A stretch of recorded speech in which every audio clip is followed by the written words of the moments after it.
Ken. Hello. I am Lauren. I am Ken. And this is Paradise After Dark. Dark.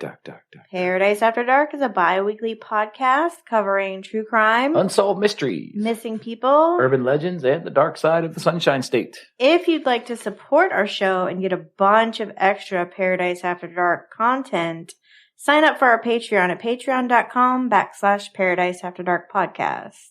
And also visit our website where you'll find links to all of our episodes, our mailing list, our social medias, and our Patreon. And also, we have a couple shout-outs. We got some tip jar shout-outs. Tip jar shout-outs. All right. Coming from Athens, Georgia. Thank you, Teresa, very much. We really appreciate it. Thank and you. Also from Fort Myers, Christopher, thank you very much. And so Christopher and Teresa went to paradiseafterdark.com and gave us a tip in the tip jar. That's it. That's so nice of them. Yep, thank you very much. We really appreciate it. And once again, I know we've talked about this about a zillion times, but we will be at CrimeCon in Austin, Texas from June 4th to June 6th. You can get your tickets at crimecon.com. Use code Paradise21 for 10% off. Totally looking forward to that. I know. I'm so excited. I can't wait. It's getting closer and closer. I know. It's like everything is happening. It's like less than 6 weeks now. I know. And everything is happening to sort of open the doors for us to go. And I'm excited.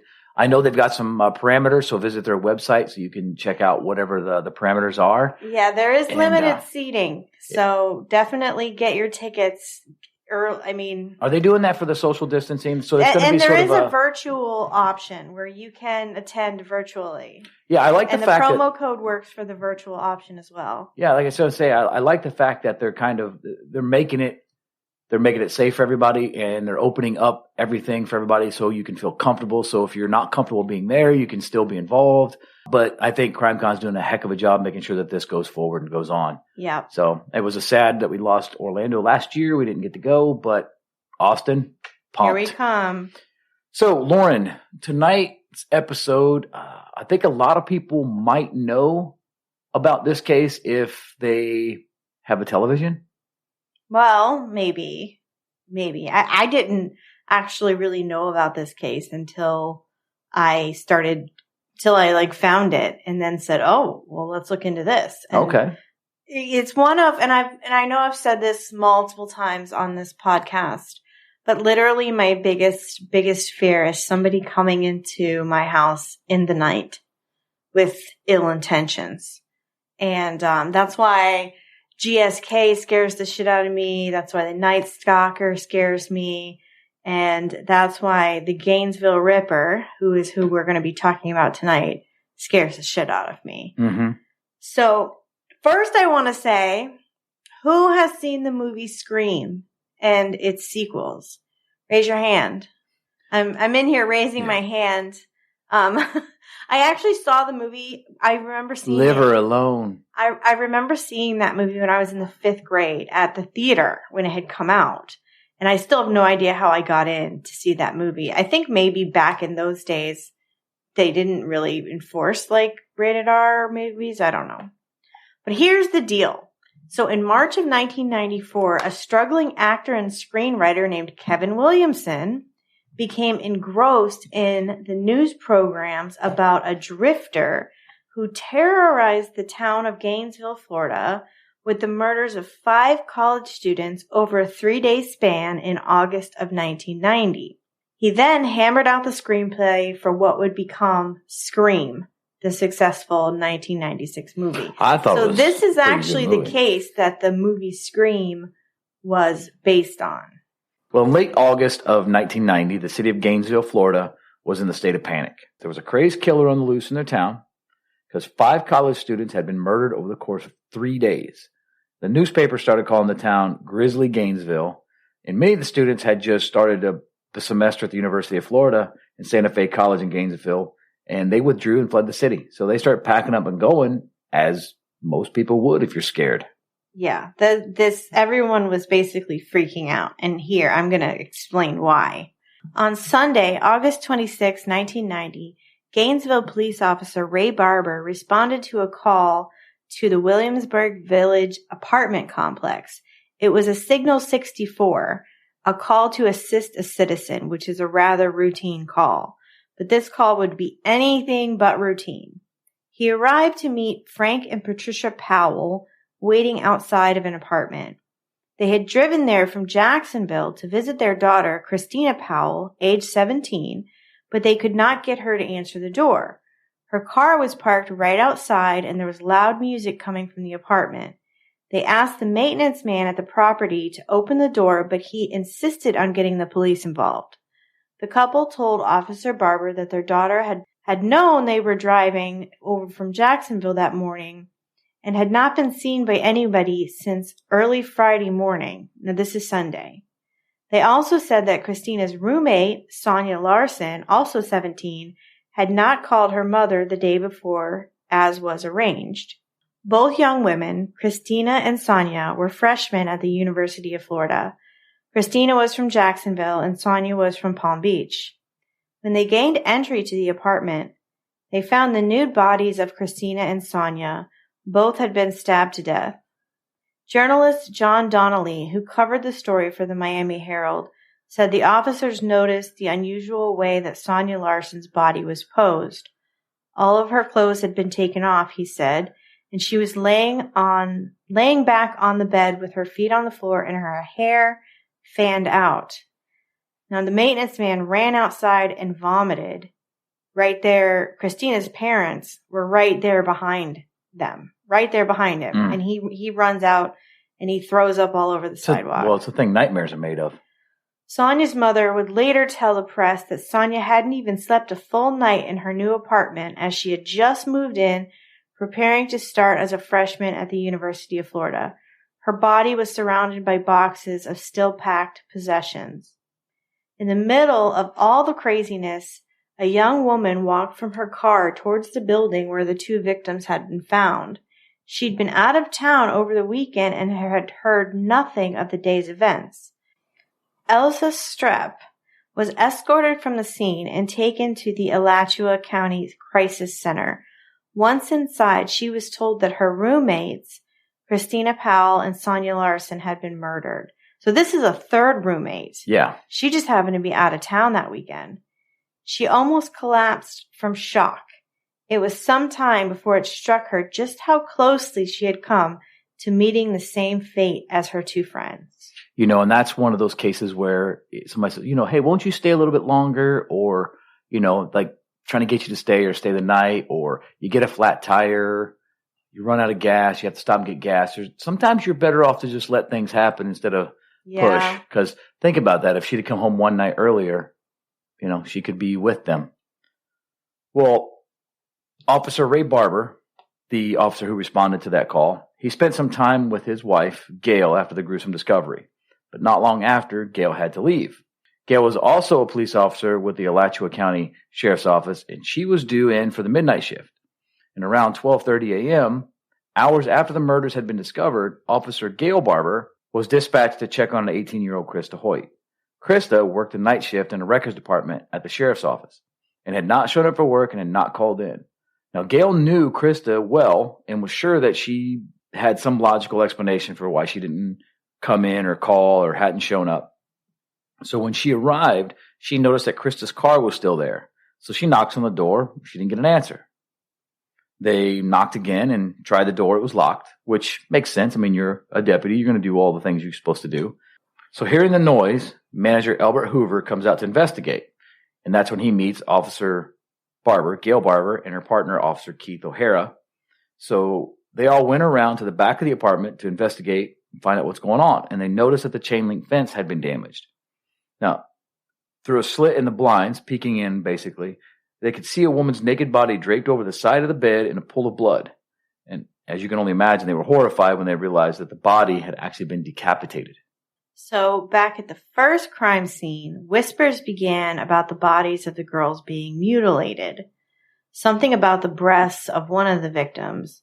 Police were taking statements and fingerprints of neighbors, and the fear and panic began to spread as the story traveled beyond the apartment block to the rest of the community. So Sergeant Baxter and Lieutenant Nobles arrived at the second crime scene. Now, the officers who discovered Krista Hoyt briefed them on what they had found. They heard running water inside the apartment and feared that the killer might still actually be inside. So they took up positions around the building and waited for backup to arrive. They finally entered the apartment and discovered Krista's head was propped up on a bookshelf, staring at them as they entered the bedroom. Could you imagine? I mean, just that horrific scene. Yeah. So you walk in and you see obviously the body that's decapitated, and then the head's been posed towards staring at you. Yeah. Well, Krista's lifeless body, like I mentioned, was sitting on the edge of the bed. It had been staged that way. So somebody had posed her this way. And on the bed next to her were her two nipples. She had been carefully sliced from the breastbone to the pubic bone. Whew. Yeah. Should we have put a warning at the beginning of this? You say that on almost every episode. I think don't know. It soon became clear that both crime scenes were linked. A knife with a 4 to 6 inch blade had been used on all three women. They were missing body parts on all three victims. The use of some kind of adhesive tape was used on all three victims. Although it had been removed, the tape residue remained. Wait, so the tape had been taken off? Yes. Okay. And underwear was missing from both crime scenes. Deputy Sadie Darnell was a spokesperson for the sheriff's office at the time. Soon after the discovery of Krista Hoyt's body, Darnell received a phone call from Spencer Mann, her counterpart at the sheriff's office. Sadie, he said, this is the big one. Not long after that phone call, Darnell and Mann would be speaking with hundreds of reporters every day for the next several months.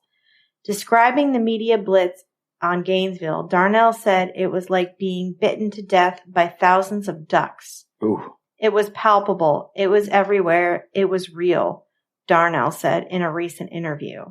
Broadcast news trucks were almost as numerous as police cruisers on Gainesville streets, even after more than 100 officers and 50 Florida Highway Patrol officers were brought in.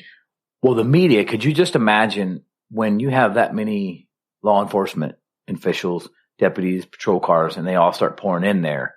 It's almost like throwing minnows into a fish tank. And all the big, so the media is just literally just beating them up, eating them up. I can imagine what that was like because they want to know what's going on.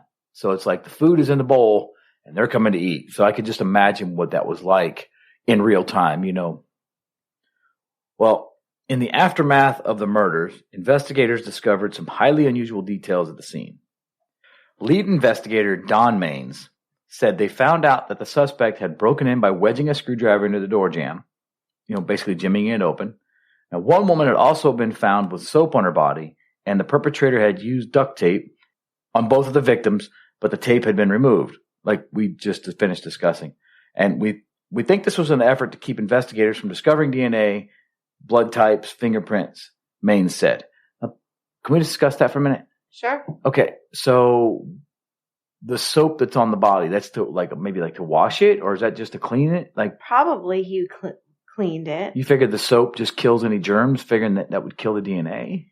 I don't know. When they say that they found soap on the body, it doesn't, it could have been soapy water. He could have had a rag with soapy water to wipe him down. So not necessarily wiped him with soap, but a soap residue. Yes. Okay. That's what I'm thinking. I was kind of confused on that.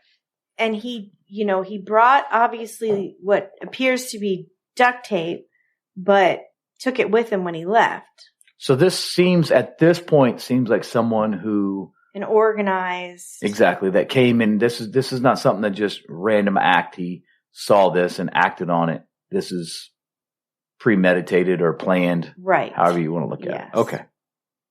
So the following day, Monday, August 27th of 1990, authorities held a press conference. Rumors had already started to spread. I can only imagine. There were many details that investigators kept from the public, which made it hard to calm the now panicking community. Understandable. They'd be freaking out. All that they could really confirm was that 3 people had been murdered at 2 different homes and probably by the same person. So the city is obviously terrified. Phone lines jammed up as kids called their parents back home and vice versa.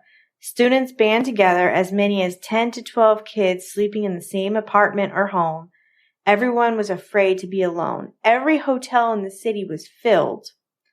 Art Sandine, UF's vice president for student affairs when the murders took place, said about 400 UF students never came back. Susan Blackburn, manager of Blackburn Locksmith, said deadbolt sales nearly doubled in the few days after the killings. Every gun store and pawn shop in the city seemed to have its firearm display depleted. Is that what case did we do that had the same effect? The Sims family murder. The Sims family murders, where people panicked, and of course they just went and started buying everything up. Deadbolts and weapons and yeah. So it's a terrifying thing. I mean, the reaction of the city just shows you how scary this was for the people in that locale. Right. People from all over the country called the Gainesville Police Department and the Alachua Sheriff's Office to ask if the rumors were true. Was there a serial killer on the loose in Gainesville? And then the unthinkable. Yeah, because on Tuesday, August 28th, 2 more bodies were found at the Gatorwood Apartments. Now, these were friends since high school. It was 23-year-old Manny Tabata and Tracy Pauls shared a ground floor apartment in the complex. Now, a concerned friend who was from out of town, Chris Pascarella, had been trying to contact Manny by phone since Sunday and was concerned that there was still no answer. The same thing that was happening. People were trying to contact them, and they just weren't answering. And I could imagine with all this going on, it's kind of being national news. Yeah, exactly. There's going to be some panic in there. Chris contacted another friend, Tommy Carroll, and asked him to check on his friends. He called the apartment manager and arranged for someone to meet Tommy to check the apartment. Now, Christopher Smith, the maintenance man, arrived to open the apartment. They found 23-year-old Manny Tabata's body sprawled in his bed, and he had been stabbed at least 31 times.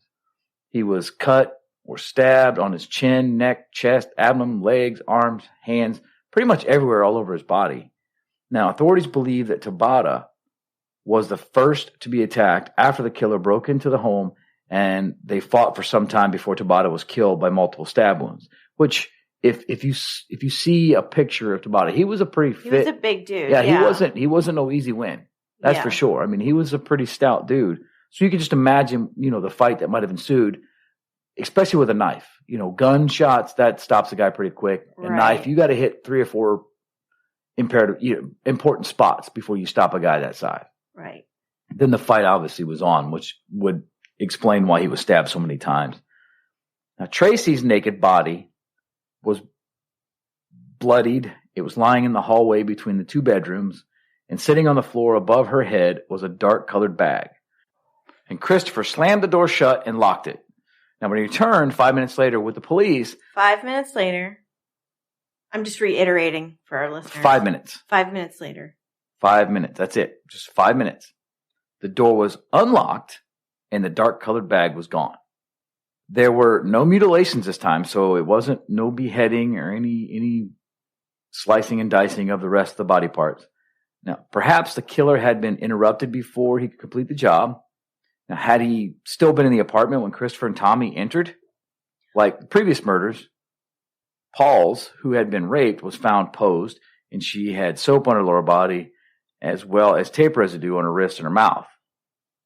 Well, this is scary right here because they walked in, they found Manny, and then they found Tracy's naked body laying in the hallway between 2 bedrooms.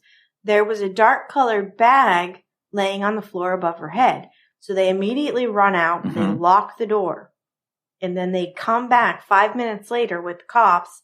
The door's unlocked, and that bag is gone. There's no mutilations this time around. There's no anything that happened with the other victims. So it's almost like he was in there and they interrupted him. Yeah, he wasn't able to finish up what he normally does. He wasn't able to enact his MO. Right. So a local task force was assembled to calm a frantic community and find answers. Could you imagine having to be part of that task force? Oh, no, I wouldn't want to be. As mentioned earlier, investigators discovered some highly unusual details at the scene. The suspect had broken in by wedging the screwdriver into the door jamb. One woman had been found with soap on her body, and also the duct tape which had been removed. Along with the similarities in which the victims were killed, there were other patterns that investigators noticed. the killer would enter the homes through back doors, and each home was near a wooded area, which allowed the killer to operate and get in without being noticed. Journalist John Donnelly, who covered the story, again from the Miami Herald, said, "These details were important because on the day of Krista Hoyt's murder, police also responded to a robbery at a bank half a mile from her home. Now, during the robbery, a teller had slipped a red dye pack into the bag of money, and later on that night, an officer noticed a man walking into the wooded area. Officers tracked the man to a campsite. While the man had gotten away, the officers found a screwdriver at the campsite, along with a bag of money defaced by the dye and a cassette player with a tape inside. Although police collected the evidence at the time, they did not connect the bank robbery to the student murders because a gun was found at the campsite, and the murders didn't involve a gun. They all involved a knife. They didn't listen to the tape until months later, yet it would prove crucial to finding out who the Gainesville murderer was." I can understand investigators at this point because you don't have sort of this. Why would you connect a bank robbery to a murder? It's almost like right. Bank robbers usually don't murder unless they kill someone in the act of robbing a bank. Right, exactly. Or getting away, something to that effect. So I can understand where they're coming from and why they would not have put two and two together. Now, although there were several suspects in this investigation, authorities zeroed in on one prime suspect. Now, this was a University of Florida student. His name was Ed Humphrey. Now, he briefly lived in the same complex as the two victims, and he usually exhibited erratic behavior. And at one point, he got arrested for hitting his grandmother. It wasn't really hitting his grandmother. He actually beat up his grandmother. He kicked the shit out of his grandmother. I mean, he just basically a punk. Now, Don Maines, the lead investigator, said they received several tips pointing to Humphrey. He was 18 at the time, and he was known to carry knives. He had been off his medication for his mental health disorder he had, and he had these visible scars on his face that were from a car accident. And you'll post some pictures. I think he was creepy. He was scary looking. Very, very creepy looking. The scars didn't help him. I mean, if you look at him, he just I look guilty, for lack of a better term. Now, Humphrey, he was arrested just days after the murders and held in jail on $1 million bond.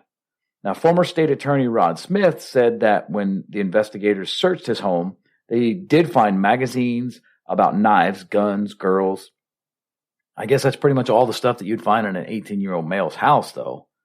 But obviously, in the situation that they're looking at, you got a suspect, you find this stuff, that stuff just looks really good. It says, "We have a lot of physical evidence that, according to our technology at the time, placed Ed at some of the scenes," Maines said.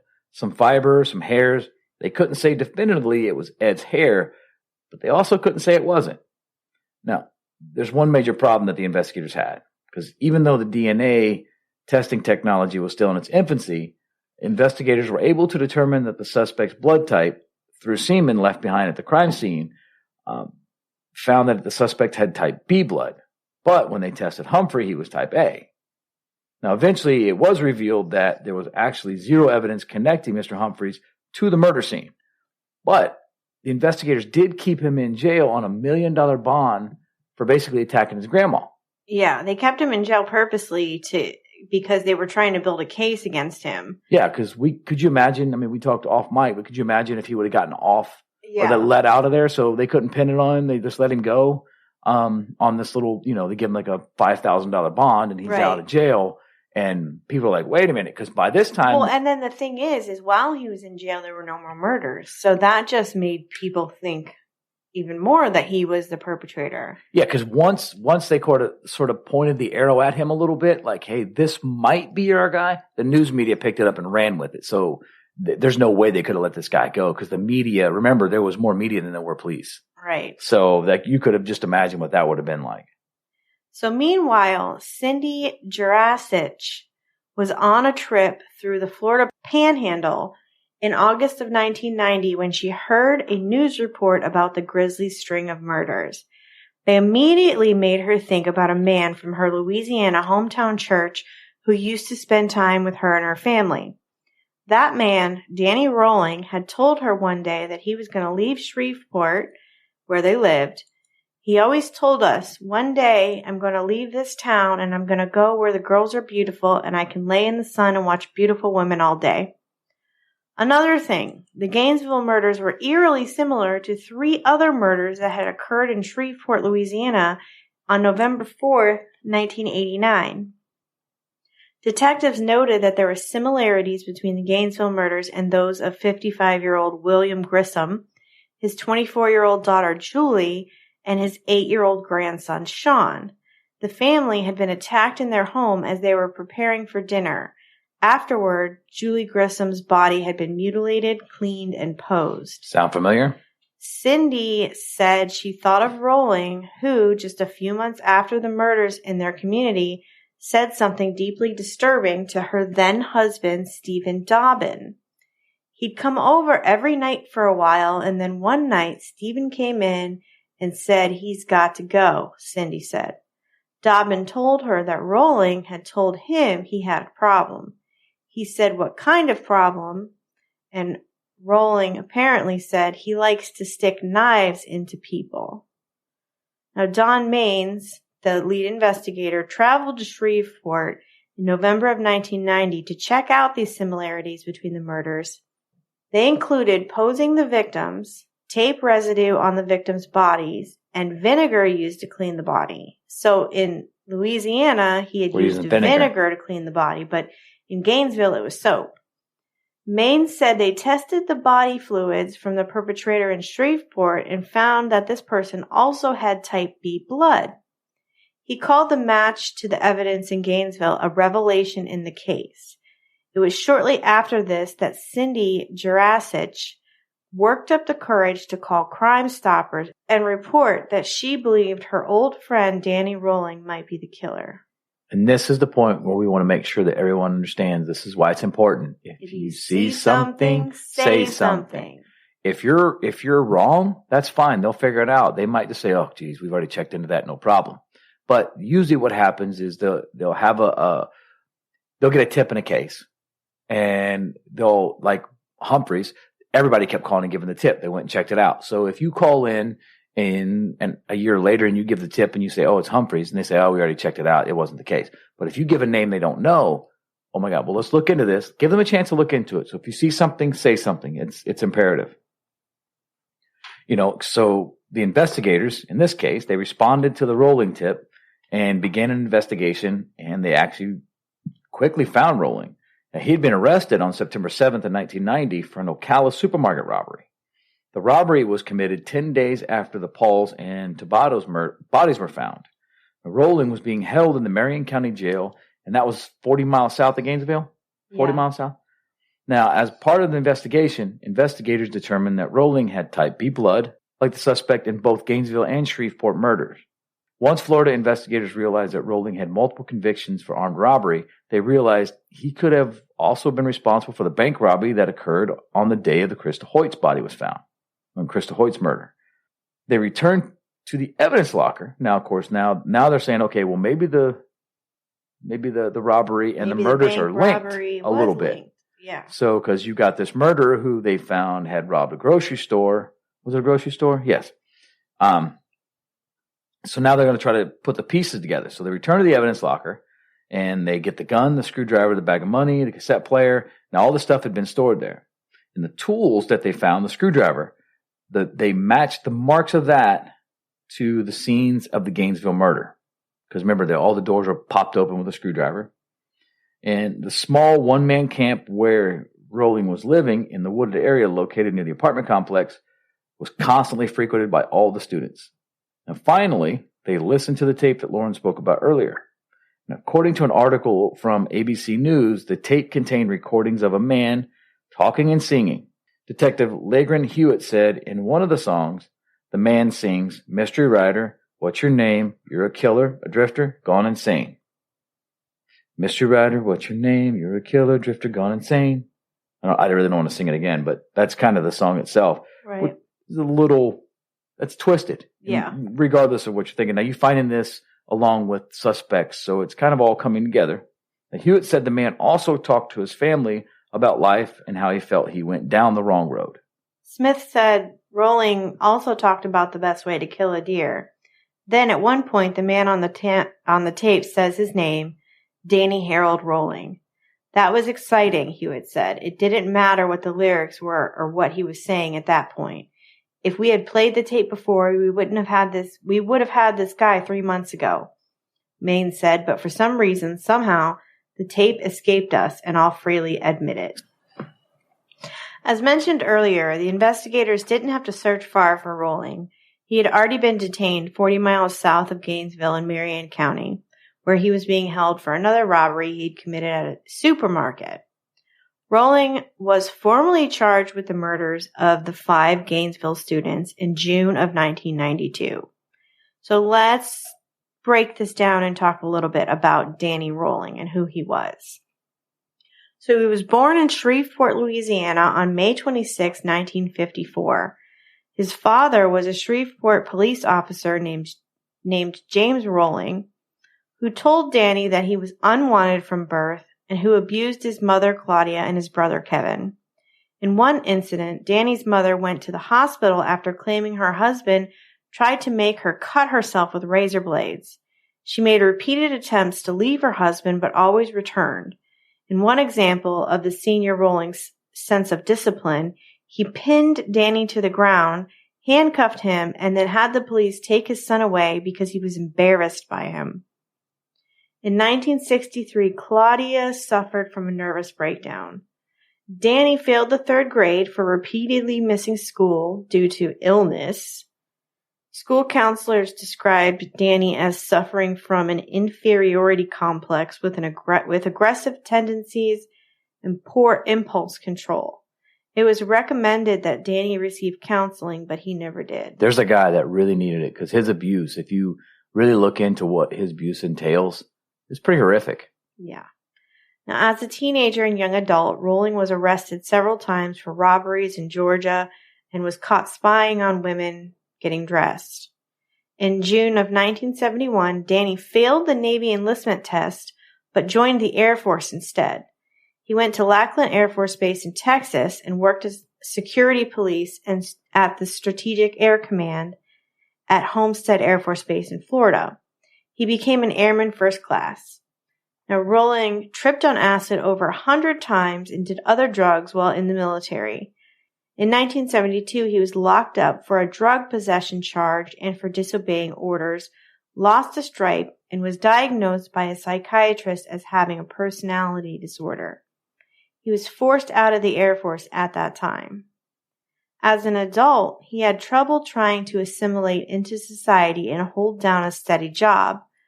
After discharged, he returned to Shreveport to live with his grandfather and found religion at the Pentecostal church. Danny was baptized and became involved in many church activities. He met Omatha Ann Halko, who he thought God had given to him.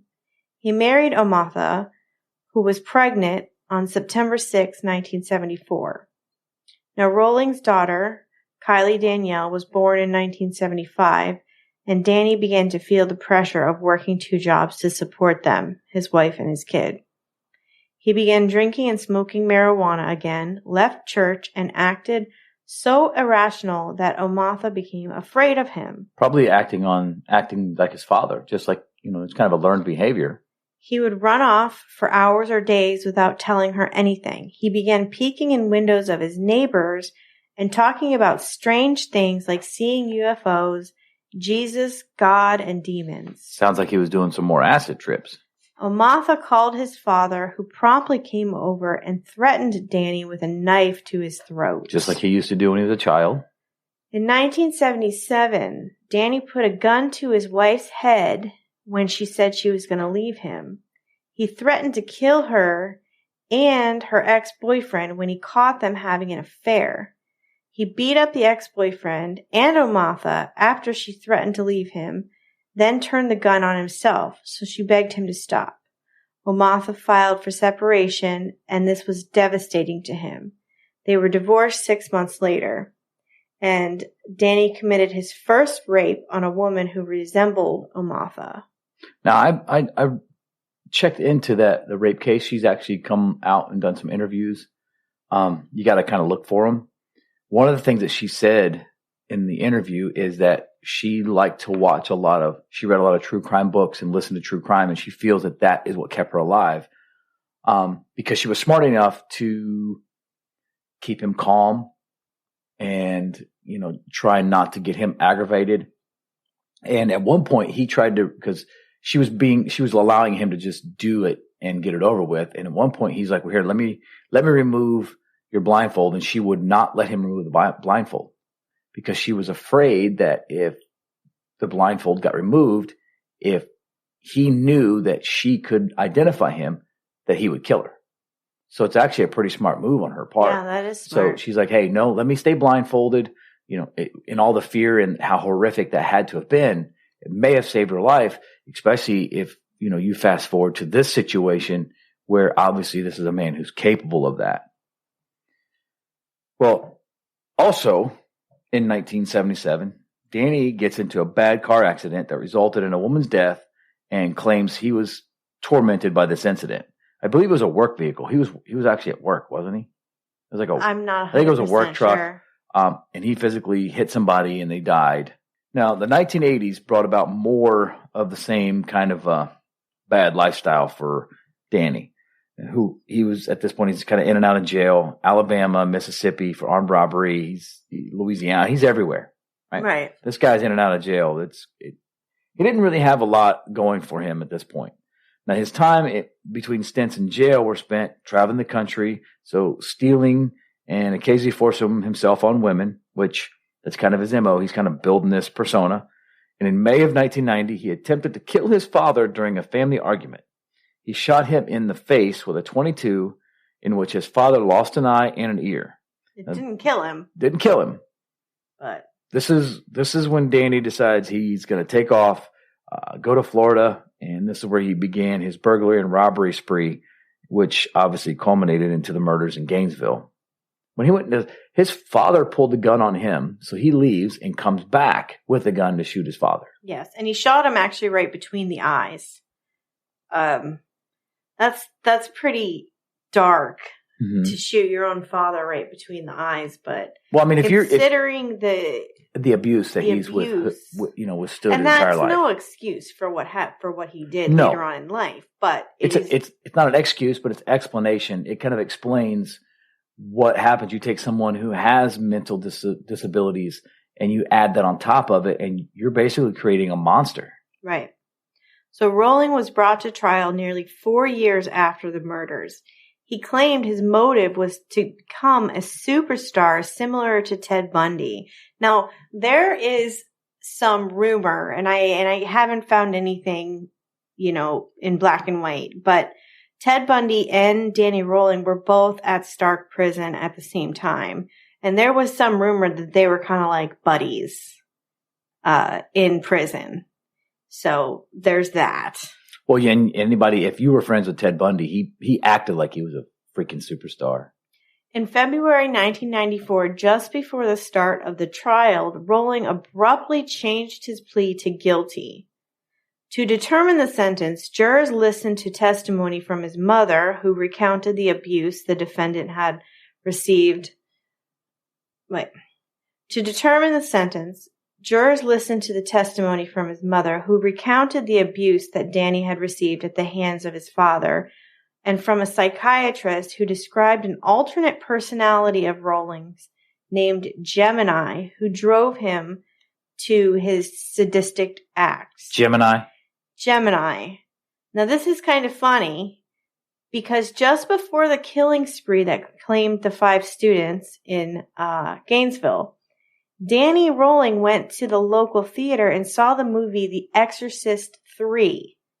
Now, the demon personality and its name, Gemini, came from that movie, The Exorcist Part 3, prosecutors claimed. It's also from the movie, which featured English words spelled backwards, that Rolling came up with another personality he claims to have had, the reverse spelled Yannad, which is Ynnad, which is Danny spelled backwards. Now, both of these ideas, this Gemini and Yannad, the reverse spelling, came from that movie, The Exorcist Part 3. So Did he think nobody else went to the theater and saw it? I guess. I don't know. Maybe he's just that dumb. I don't know. Well, he is dumb because he went and saw Exorcist 3. Because if you want to see Exorcist, just see the first one. There's no need for 2 and 3. Yeah, exactly. The first one was the best. Linda Blair, you can't beat it. That There's is no still point one of having the 2 most and 3. scary movies I've ever seen in my life. That and Poltergeist terrified me as a child. I think we spoke about that on air before. Maybe it was on Patreon episode, but yeah, no thanks. So there was no need to see part 2 and 3. So as Lauren's talking about, you got the testimony coming up. Well, there were 2 other psychiatrists who also testified that a severe personality disorder was in play here, but stated their belief that Rowling understood the magnitude of his crimes. So that's huge because now Gemini, this multiple personality thing, they realized that Danny himself knew that what he was doing, basically. I mean, right. he had to have known because it was so premeditated. He was so prepared. Yeah, he knew. Exactly. The jury comes back and unanimously finds Rowling guilty of first-degree murder on all 5 counts in late March. And a month later, he was sentenced to death, as he should be. I mean, I know it's not something you want to think about. But shortly before he was executed in Florida for the series of killings in Gainesville, Rowling claimed responsibility for the Shreveport murders that Lauren spoke about earlier. Now, he handed his spiritual advisor, Reverend Mike Hudspeth, and the Florida police a handwritten confession and apology. Now, wasn't his confession, did he want to use another inmate to talk for him? Yeah, there was some weird situation where he became friends with another inmate, and I can't think of the name. It was so dumb and off the wall, I didn't even really want to include it in this episode. He was like, I will confess, I will tell these things, but I'm only going to talk. But he would only tell this other inmate. And then the inmate would have to tell the police. So the inmate comes in and they sit down and he whispers it all into his ear. And I don't know, the whole scenario is really weird. And another thing about this case is the whole Sandra London situation, which I also thought was just so dumb. And that plays into Ted Bundy. Yeah. Well, and you guys can Google Sandra London. She was engaged to Danny Rowling. I've spoken to her multiple times on Facebook. Didn't she write his book? She wrote his book. She was also engaged to Gerard Schaefer, who was coined Florida's first serial killer. She's obviously a serial killer groupie. She's written several books. I think she's different. Well, very different, to the point where I don't find what she says appropriate for Paradise After Dark. Okay. Because we try to be very factual and not glorifying or... Am I making any sense? Yeah, I get it. I mean, there are some other aspects to this case that if you want to branch out and read about, you're more than welcome to. Yeah, there's no reason to get into what she said and the things she did, but she did say that she was basically, they were married, right? Or they were together, they were fiancé or engaged. They were engaged, yes. And that kind of brings you back to the Bundy aspect, because didn't Bundy have that one girl that was, I can't think of her name, but she had that girl that Bundy actually got married. Exactly. So this kind of brings apart that whole, and here's the part that I hate the most. So obviously, with all this stuff going on, his confession, all this stuff, and he gets this woman to come in, falls in love. They get, I don't know, I get engaged, or maybe they weren't. I can't remember the whole story on that.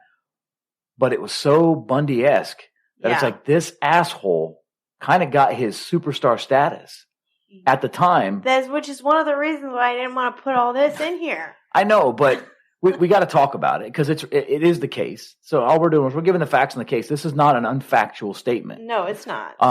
It's one of those things where you hate that, but it's like, here's this asshole does these gruesome things, and here he gets the superstar status. So, we can finally get sort of to the end here, because in a written statement, this was made shortly before he was executed. Key point there, before his execution. Rowling did confess to the murders of the Grissom family in Shreveport, Louisiana. And this bastard had for his last meal lobster tail. So on October 25th, 2006, in his final moments, he sang to the 47 people crammed into the witness room a religious hymn with the refrain, None greater than thee, O Lord, none greater than thee. His microphone was then cut off. As it should have been. And well, I think he was going to go on and on and on, but they shut that shit down. He was executed by lethal injection. Was it lethal injection? Yes. Did we still have Sparky back then? We still have Sparky now. They don't use it though, do they? You can, I believe you can request the electric chair. No, that's not for me. Yeah. No, if I'm going to no go. Thanks. No thanks. I'm good. I was just asking the question because for some reason I thought it was Sparky, but you're right. It was lethal injection. So that's the story tonight of serial killer, the Gainesville Ripper, Danny Rolling. And I guess that's it for tonight. If you'd like to support the show, please subscribe to our Patreon at patreon.com/Paradise After Dark podcast. Like we spoke about at the beginning of the show, check out our website. And make sure to subscribe to the show on whatever platform you're listening and rate and review. This really helps us branch out and reach a wider audience. It does indeed. Thank you, everyone, for listening to Paradise After Dark. Dark.